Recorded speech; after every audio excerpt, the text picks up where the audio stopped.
The cold wind whispered through the empty streets of the city, rustling bits of paper and fallen leaves. It was nearing midnight, and most of the world had retreated indoors, wrapped in warmth and comfort. But not everyone was so lucky. On a forgotten bench near the edge of a quiet park, a man sat alone, his expensive coat doing little to shield him from the biting chill. He looked out of place in this shadowy part of town, too clean, too polished, too wealthy. But he didn't move, he didn't speak, he simply stared into the distance with eyes that held the weight of invisible burdens. Not far from him, a little girl with tangled hair and worn clothes peered at the stranger from behind an old lamppost. She had seen him earlier, walking with heavy steps, as if each stride carried a story of loss. She had seen many people in this park, some rushing past, others lost in their own pain, but this man was different. He looked sad, not the kind of sadness that comes from temporary hardship, but a deeper, quieter kind. The kind that lingers in the soul and makes even the wealthiest heart feel empty.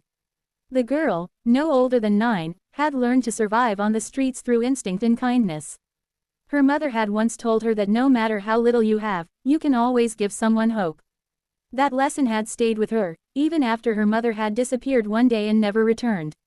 She now carried a tattered blanket with her, one of the few items that gave her comfort when the nights were unforgiving. She hesitated for a moment, clutching the edges of the thin blanket. Then she walked slowly toward the man on the bench. Her tiny footsteps were barely audible over the wind. "You look cold, mister," she said in a soft voice. "You can use my blanket." The man turned, surprised. He hadn't noticed her approach.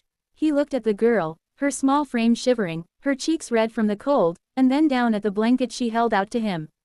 It was old and patched in several places, clearly not warm enough for even a child, but she was offering it without hesitation.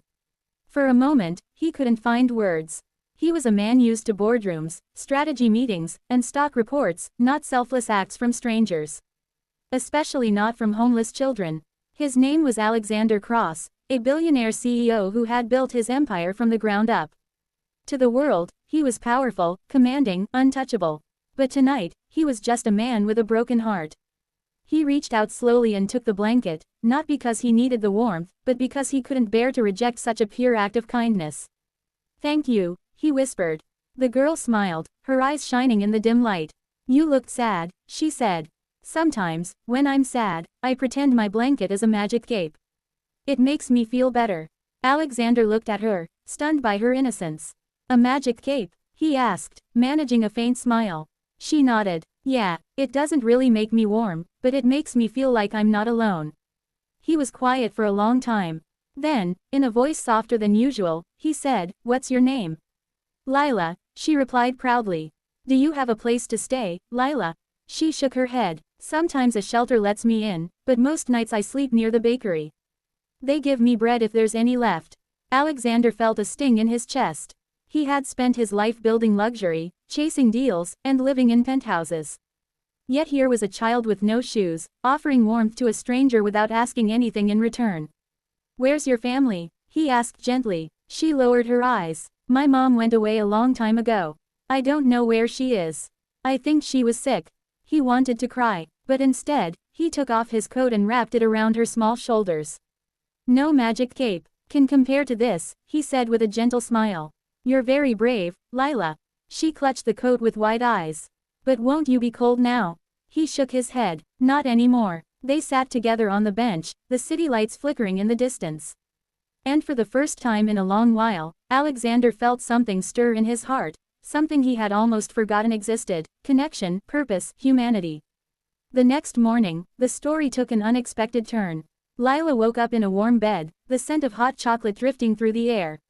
She sat up quickly, confused. Where was she? What happened to the park? Then she saw Alexander sitting nearby, smiling. "It's okay," he said.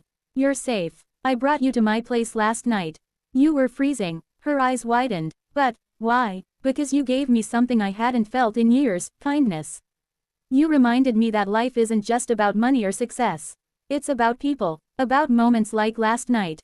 She looked down, unsure of what to say. He reached into his pocket and pulled out a photo of his daughter, the same age as Lila, who had passed away years ago in an accident. He had never healed from that loss. He had buried himself in work, in silence, in solitude. But Lila's simple gesture had opened a crack in his carefully built walls. You reminded me of her, he said, voice trembling. She would have done the same thing you did. From that day on, Alexander didn't return to his old life the same way. He began visiting shelters, talking to homeless children, listening to their stories. And he didn't just listen, he acted. He used his wealth to create homes, to build programs, to make sure that children like Lila didn't have to sleep outside another night. Lila, now living in a bright, cheerful home under Alexander's guardianship, began going to school. She laughed more. She wore warm clothes. But she kept the tattered blanket, the one she had once offered to a stranger, as a reminder that even the smallest act of love can change the course of someone's life. And Alexander, he found peace, not in the skyscrapers he owned, but in the heart of a little girl who showed him that sometimes, the richest people are those with nothing to give, but who still give everything they have. The world kept spinning, the city lights still flickered. But in one corner of that vast, bustling place, a little girl and a lonely man discovered that healing begins with kindness, and that sometimes, a magic cape is just a blanket offered by a child with a heart too big for the streets she walks. Their story became one whispered in shelters, passed on in coffee shops, and remembered by anyone who ever doubted the power of compassion. Because in a world that often forgets the broken, the poor, and the lonely, this story reminded everyone that a small act can be the spark that lights up a life. And all it took was 5 words. You look cold, mister.